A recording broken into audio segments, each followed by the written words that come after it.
In our last video for this unit, we are going to look at some similarity relationships between three-dimensional figures. Now, before when we looked at similar triangles, we really only looked at the relationship between the lengths of the sides. Well, today we're going to relate not only the lengths of the sides, but their related surface areas, or just areas if it's a 2D figure, and their related volumes. First, let's look at or remind ourselves what we know about similar figures. So similar figures, just like similar solids, are going to be figures that, they're not going to be the exact same size, but they are absolutely going to be the same shape. Now, the difference again between congruent and similar figures is that similar figures, all of the sides, all of the edges are going to be in the same relationship with all of the other related sides or edges. So for example, in example 1, part A, we have two rectangular pyramids. And again, I know that looking at the base of each pyramid, those definitely aren't squares because both edges aren't the same, but they are rectangular looking. And so if I match up all of the pieces that look like they correspond, we have a 10 corresponding to the 5, we have the 6 corresponding to the 3, and we have the 8 corresponding to the 4. So if these are similar figures, every single one of these pairs, in the matching or corresponding piece, they're going to have the same relationship as everything else. So we matched up 10 compared to 5, which when we do that, what does that reduce down to? Well, 10 divided by 5 is 2. So let's check that with 6 compared to 3. Does that also work? 6 divided by 3, well, that's 2. And then 8 divided by 4, same thing, 2. And so these two figures are actually similar to one another. Similar. There we go. Technically, if we wanted to, we could say that they have a scale factor of 2 to 1, because the larger figure coming on the left is, when we divide up, it's twice as big. All of the measurements are twice as big as the second. Okay, part B. So again, which pieces would be the corresponding parts? So both of these are cones, although one's twisted around, but we have the radius marked in both of them. So we have a 1 and a 4. And then we have a height marked in both of them. We have a 5 and a 12. So again, compare those. 1 compared to 4, well, doesn't reduce down anymore. Let's see, 5 compared to 12. Wait a second, that doesn't reduce down either, but does it equal 1/4? Well, unfortunately, it doesn't. They do not reduce down to the same value. So unfortunately, these are not equal. So let's go ahead and write that. So 1/4 is not equal to 5/12. Therefore, they are neither congruent or similar. They have no relationship other than they're both cones, but their lengths of the different measurements don't have any relationship. Alrighty, go ahead and check out C and D. Again, we want to match up the pieces that look like they correspond. Again, C and D, both of these, they're kind of twisted around on each other. So let's see here. We have kind of an L shape if we look at the front, and it twisted around to make the other L-shaped kind of prism. So if we can imagine our pieces like that, well, what does our 6 correspond to?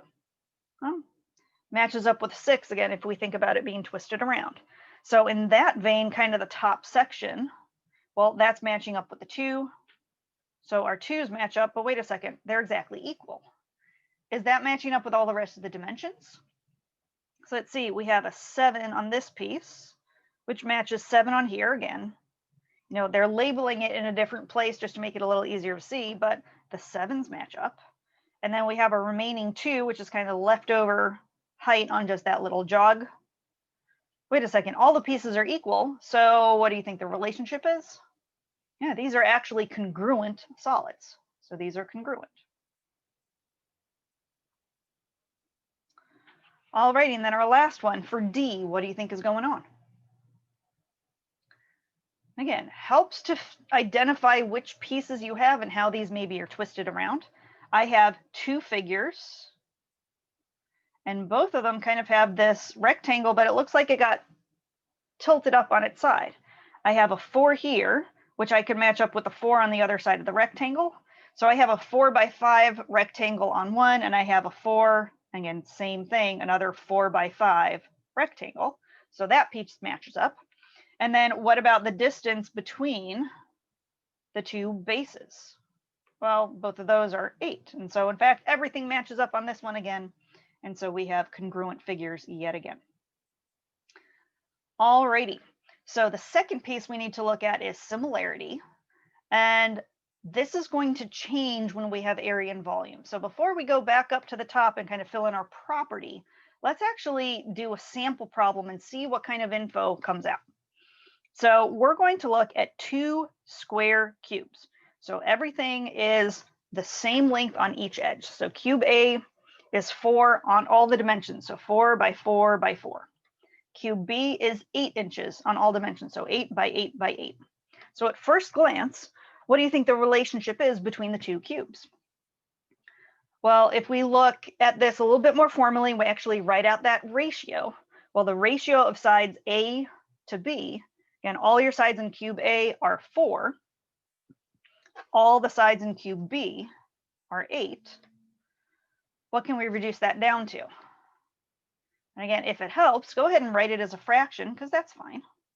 So 4 over 8. Oops, sorry, I'm touching the bottom of my screen. So 4 over 8, well, that reduces down to 1 over 2. So there's our relationship between the cubes, just for the sides. So let's see what happens when we do surface area. So for this, we need to think a little bit more about what the different pieces are we have. So surface area of a cube. Well, again, you can go back and look at your formula sheet. But if we're looking at a cube, what do we know about all the sides? How do they relate to each other within that cube? Well, if all the edges on cube A are all 4, then that means every single side on that cube is going to be a square. And so how many squares do we actually have that are all 4 by 4? Yeah, we have 6 of them. Okay, so we have 6 sides, and each side has an area of 4 by 4. Well, 4 times 4 is 16, and 6 times 16 is 96. So that's the surface area of A. Could we do the same thing with surface area of B? Absolutely. The only difference is now the edges are how long? 8 by 8. So we have 6 sides, front, back, top, bottom, left, and right. And each one is 8 by 8 inches. So again, let's multiply out. Well, 8 times 8 is 64. And then to multiply that out, so 6 times 64, I'm getting 384. So if we're going to do the ratio of surface areas A to B, and again, I'm going to go ahead and write it as a fraction just so it's easier for comparison. So A to B really means I have to put A on top, B on the bottom. So 96 over 384. And so again, we want to reduce that fraction down. So you could easily do this 2 ways. If you have a TI calculator, you could actually divide this out and do 96 divided by 384. And then you have a trick. If you hit math, enter, enter, it will change that back into a fraction. So if you hit, again, math, enter, enter, it should give you that this comes out to be 1/4. If you're on Desmos, again, same type of thing you could do. Go ahead and do that division and hit the little fraction bar, and it should change your answer back into a fraction, which should be reduced. Alrighty, so now let's look at our volumes. So volume, these are both cubes. How do we find the volume of a cube? Well, again, all of the edges are the same. And if I look at my formula sheet, any type of prism, any type of rectangular prism is just length times width times height, and they're all the same. So the volume for A, again, all your edges are 4. So it's going to be 4 times 4 times 4, or otherwise known as 4 cubed, which is 64. Then for B, do the same thing just with A, or 8, excuse me. So 8 times 8 times 8, length times width times height. So 8 cubed gives me 512. And so let's do the same thing. So 64 divided by 512. Go ahead and do your reduced version. So 64 divided by 512. Oops, I typed it incorrectly. I'm getting 0.125, but then change that into a decimal, and we should get 1/8. So I want to look at those values. So we had just the ratio of the sides, just the lengths of the edges is 1/2. Then we had 1/4. Well, let's think about this. Surface area, your units are always squared. So what would happen if you squared 2? It makes 4. Wait a second. 1/4 is the square of 1/2. It's 1/2 times 1/2.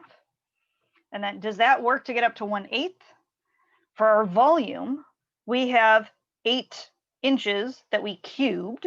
So we have inches cubed on this one. What's 1/2 times 1/2? 1 times 1/2. What's 1/2 cubed? Hey. So this is actually the relationship that we're going to play around with. And you can remember this too from your units as well. For any time you have just length, our units were inches. When we were looking at areas, like a length times width, we're looking at inches squared. So we square our values. And then when we're looking at volumes, we're always looking at inches, or whatever our units are, cubed. So let's actually go back up to the top, look at our relationship, and then we're going to do some practice problems. So here we go. If two solids are similar and they have a scale factor of A to B, no matter how you write it, then the surface areas are always going to have the relationship of A squared compared to B squared. Excuse me, I have this written in a different way. So either A squared related to B squared or A squared over B squared. If you have the volumes where you're multiplying 3 dimensions, then you're going to have A cubed compared to B cubed, or A cubed over B cubed. So let's think about this pattern. Your scale factor is going to be the same thing squared to make your surface area relationship. And the scale factor is going to be cubed to make your volume relationship. So let's play around with some values and do some practice problems. So let's go back down to our cube examples. So our relationships definitely came out when we were doing our surface area and volumes for these. So let's think about what this implication means if we're just given the ratio. So if I was given the ratio 1/3, my surface area is what I'm going to do is square everything. So what's 1 squared? Well, that's just 1. Actually, let's write it this way. So 1 squared and 3 squared. Well, if I simplify that out, 1 squared is 1, 3 squared is 9. So if I took 2 cubes, smaller cube, and then 3 times bigger cube, the surface area is going to be 9 times as big. Now let's see what happens with volume. We would go back to this original ratio, the 1:3, and because we're doing volumes, we're going to cube them. Well, 1 cubed is still just 1. 1 times 1 times 1. 3 cubed, 3 times 3 times 3, will give us 27. So actually a volume, small cube, 3 times as big, the volume's going to be 27 times as big as the original, all because you're multiplying more dimensions together. Now, what if we start with something like 25 compared to 36 for our surface area ratio? Well, they're giving us numbers that are already squared. So how do we undo a square? Oh, we take a square root. So what's the square root of 25? Well, it's 5. What's the square root of 36? 6. That's our similarity ratio. So then to take that similarity ratio and turn it into a volume ratio, we're going to cube it. So 5 cubed compared to 6 cubed.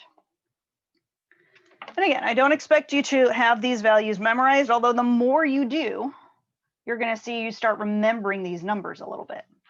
So 5 cubed is 125, 6 cubed, 216.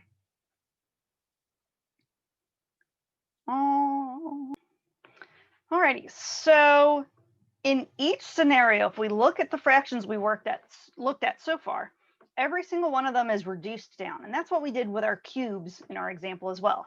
So On our next one, they gave us that the volumes have a ratio of 8 compared to 64.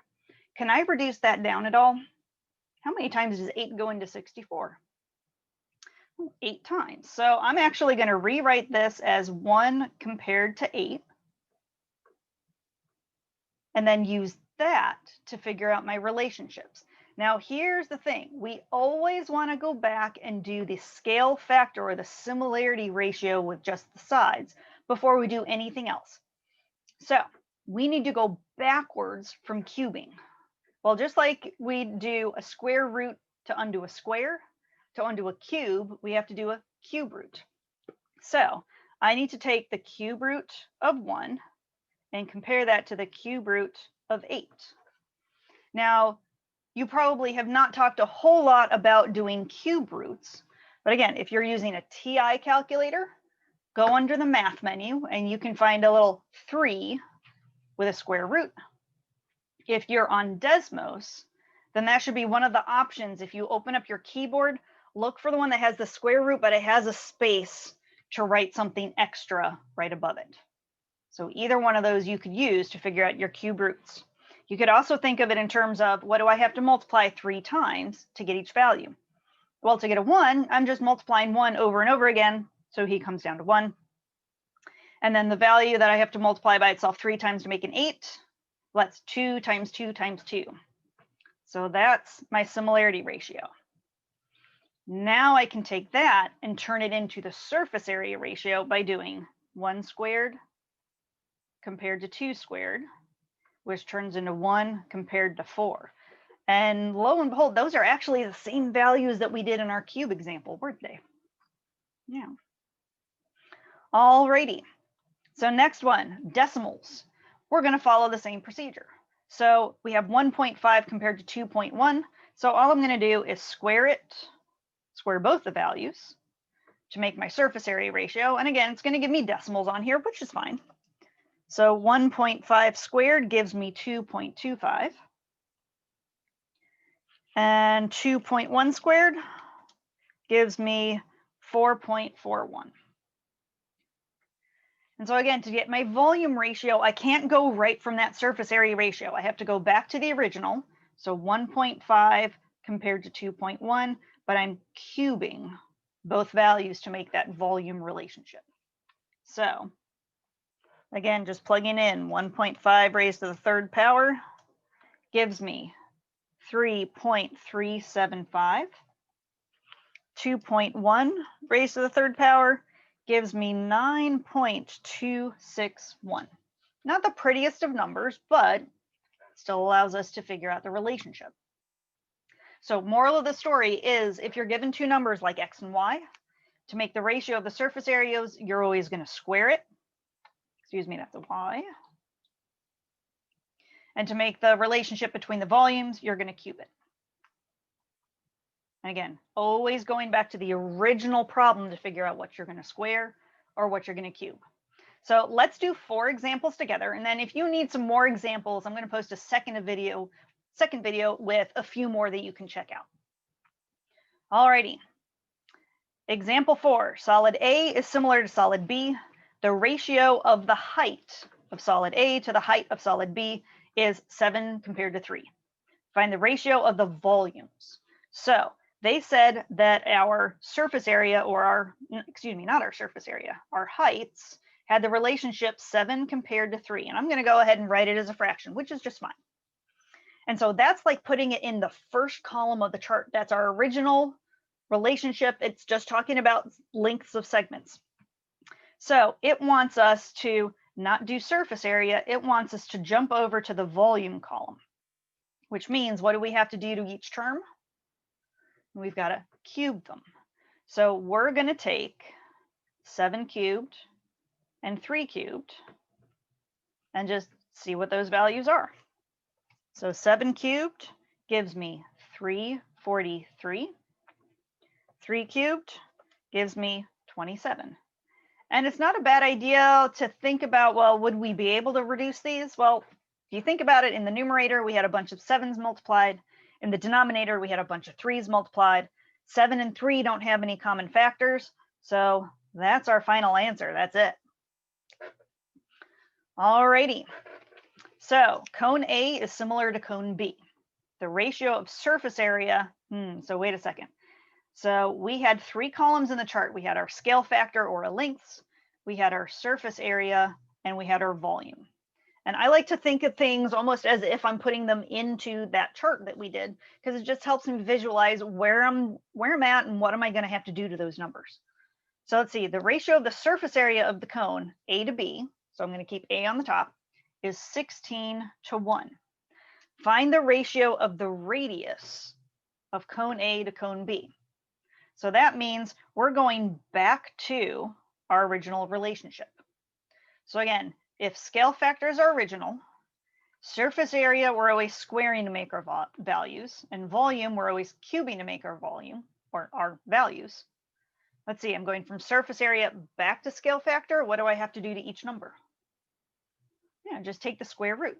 So we're going to do the square root of 16 and the square root of 1. Well, square root of 16 is 4. Square root of 1 is 1. That's it. All I have to do is visualize where I am at the chart, and that will tell me how am I going to get back to the original measure and if I need to do anything to it. So I have a feeling our next couple problems might involve going back and forth like that. Here we go. So actually, you know what? I am going to, let's do one of these, and then I'm going to do one from the next page, and then I'll add the extra practice problems in the next video. So let's look at number 7. So number 7, pyramid A and pyramid B are similar. Pyramid A has a volume, so they're giving us that volume from the 3rd column. Volume A, or pyramid A, has a volume of 648 meters cubed, and pyramid B is a volume of 1029. What is the ratio of the surface area of pyramid A to pyramid B? So again, thinking in those 3 columns, we have scale factor here. We have surface area, which we had to square to get, and then we had volume, which we had to cube to get. Now we can't go right back from volume to surface area. It doesn't work that way. We would need to go all the way back to scale factor first to make this work. So what do we need to do to go from cubed to undo it? Cube root. So we're going to take 648 and do the cube root. And then we're going to do 1029 and do the cube root. Alrighty, so cube root of, let's see, option 4, cube root of 1029. Ugh, doesn't come out to a nice number, does it?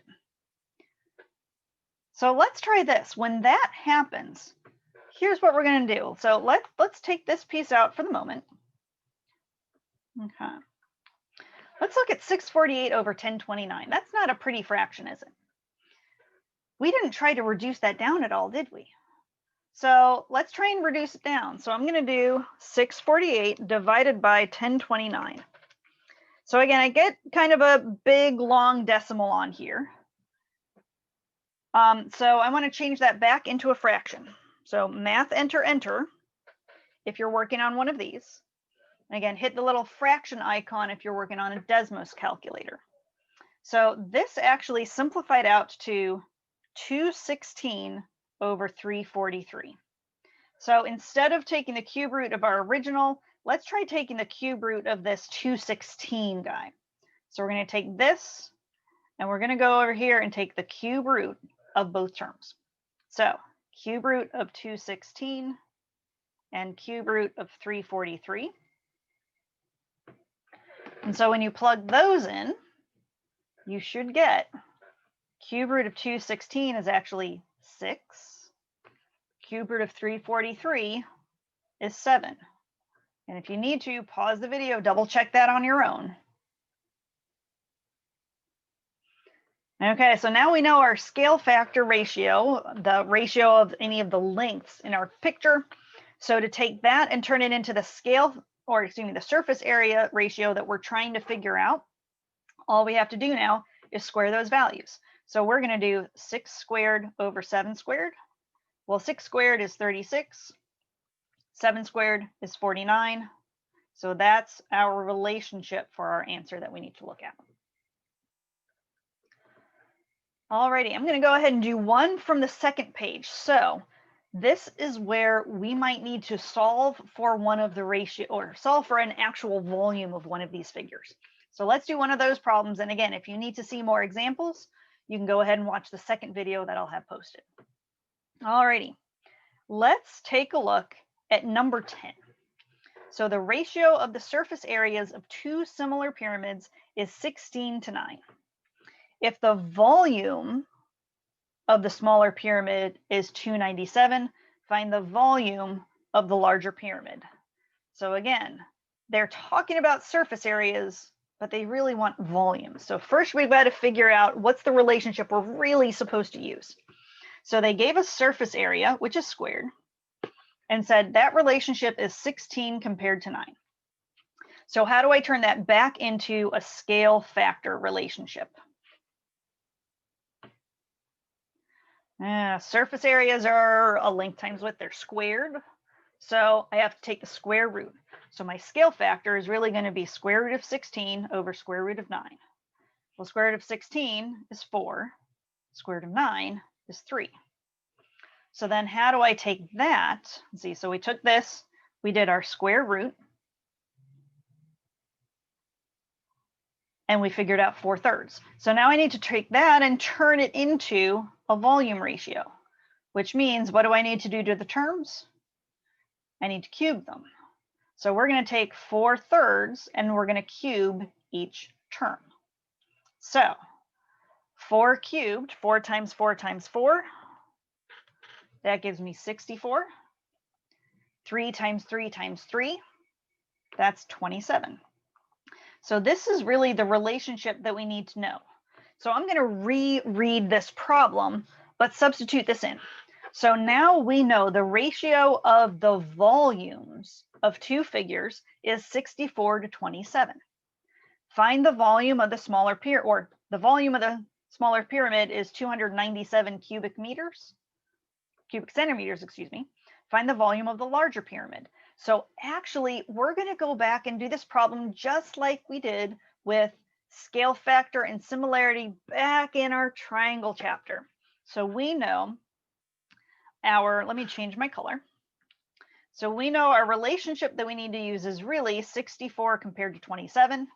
And I'm going to set up a relationship here. It says if the volume of the smaller pyramid is 297 cubic centimeters, what do you think it's going to have? Where do you think it's going to have to go if I try to set up a proportion? Is it going to go on the top or the bottom? Yeah, well, 27 is the smaller number out of 64 and 27. So let's put that one on the bottom. And then we're looking for the volume of the larger pyramid. Let's just put an X in that spot. And so now we're right back in our proportion unit. What can we do to solve for X? Well, we just need to cross multiply. So I'm going to do 27 times X. That's going to equal 64 times 297. Definitely need the calculator for that one. So times 297. Oh, goodness, that gives me 19,008. And so then to solve for the X, divide that by 27 and we're good to go. And that actually comes out as a nice number. So X comes out as 704. So again, that's the volume of the larger pyramid. So we want to make sure it has the same units as the other one. He's going to be centimeters cubed. So that's going to be the larger pyramid.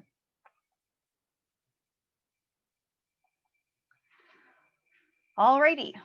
So again, if you need some more examples, there's 4 more examples that you can watch. So if you do want to check those out, please watch the next video that's posted. If that was enough for you to get started, go ahead and start in on your practice. And as always, let me know if you have any questions.